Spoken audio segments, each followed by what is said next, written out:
Good afternoon and welcome to the Midday News. Here's what we have in the bulletin. Tension looming between the Ministry of Education and school bursars across the island. Water crisis crippling residents of St. Thomas community. And later in sports, reggae boys to take on Qatar in their second game of the Austria Tour on Friday. I'm Krista Campbell and here are the details. A major showdown is now looming between the Ministry of Education and the school bursars across the island. This following Education Minister Favour Williams' announcement that the ministry plans to move away from teachers being paid by bursars. Sandy Williams has that story. Numerous schools across Jamaica use a bursar-paid system to pay their teachers, but that system will soon become a thing of the past, as on Wednesday, Education Minister Favour Williams announced plans to instead have teachers receive their salaries directly from the Education Ministry. Although she did not give a timeline for the change, Mrs. Williams said the move would help to alleviate the issue of late or missed salary payments, which some teachers often experience. But this has not gone down well with the National Workers Union, NWU, which represents bursars. NWU General Secretary Granville Valentine says the announcement is a devastating blow to his members.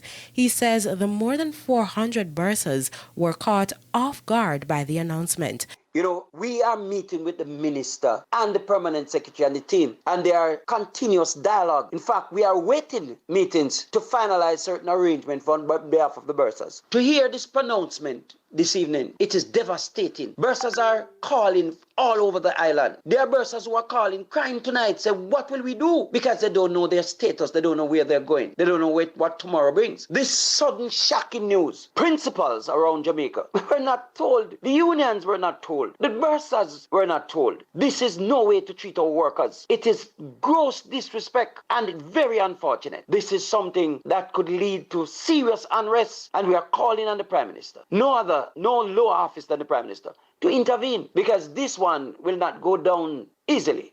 Mr. Valentine argues that bursars are being unfairly targeted by the ministry for the crisis affecting the education sector. It is a clear fact that the bursars has not caused the migration of teachers. And it is also a fact that most teachers are paid at bursar school on time. The problem lies with the Ministry of Education, wherein the schools that are paid by the Ministry of Education, many a times in 2-3 months, they haven't received their salary. This cannot be the way forward. Respect is a dual carriage, and we all are feeling totally disrespected by this public pronouncement. It must stop. Sandy Williams, TVJ News. Still on the education sector, school administrators across the island are expressing a lack of optimism towards the mandated sixth form program for the upcoming school year. 2 weeks before the official start of the new school year, Principal of Old Harbour High School, Linton Weir, says the program could come under threat.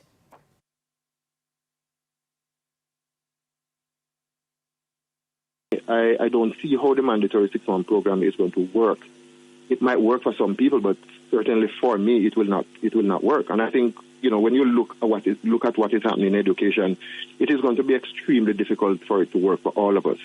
One of the first things that we need to look at very, very carefully, we have to look.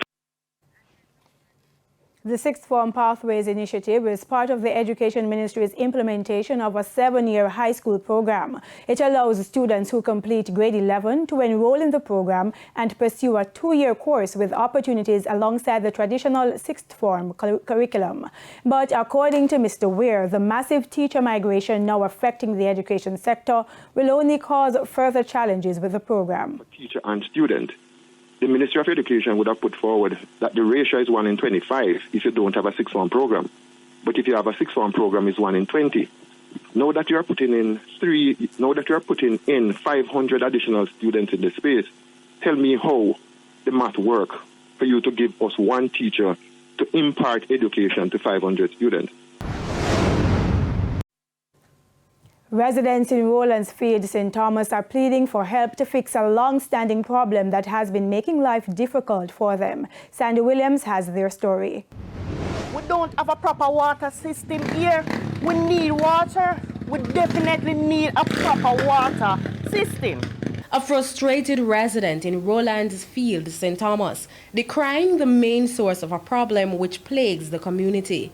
The people claim the district has been without a proper water supply system for more than 4 decades.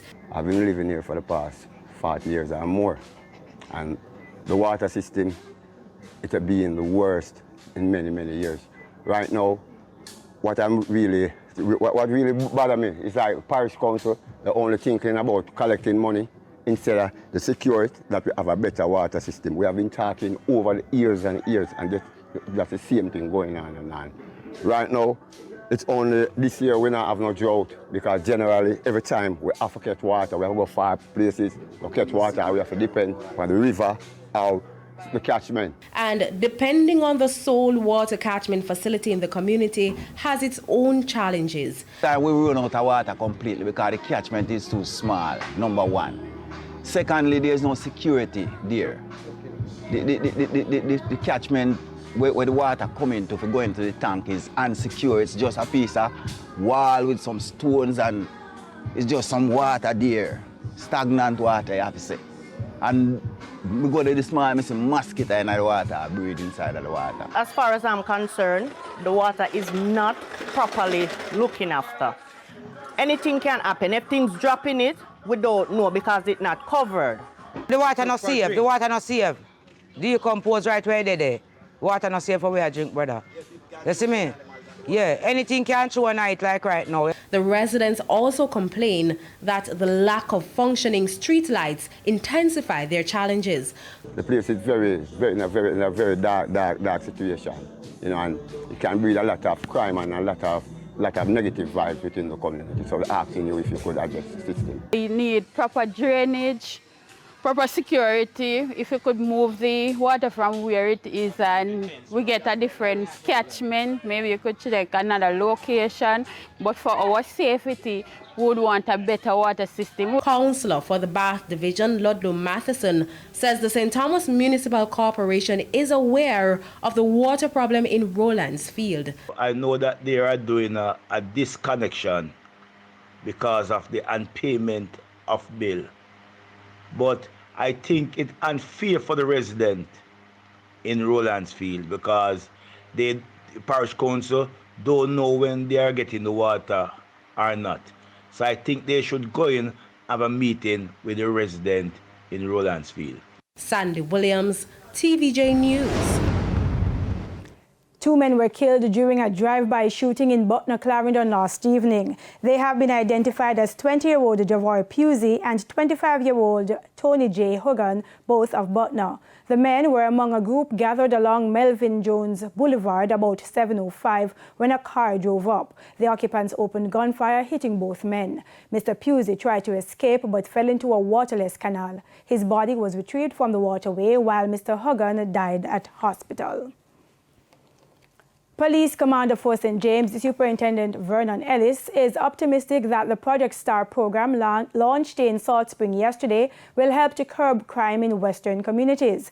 Superintendent Ellis says agencies like the Jamaica Social Investment Fund are already doing some great work in troubled communities like Salt Spring. But he says he has always maintained that only a multi-agency approach will bring about any meaningful solution to the crime problem. STARS and other programs will do is bring to bear the assets that are needed. So if you have poor garbage collection, you have places that are just deplorable, all the things that make a society don't look good. This program will help to bring to bear these resources on making your place safer. From the police side, I feel transformed. I feel very good about it. And as I say, again, I'm a Sheikah. If I was a crying person, you know, I would be, I see tears. Your eyes looking shine, I'm a Sheikah. You can cry for me, you know. But if I was a crying person, I would really shed some tears.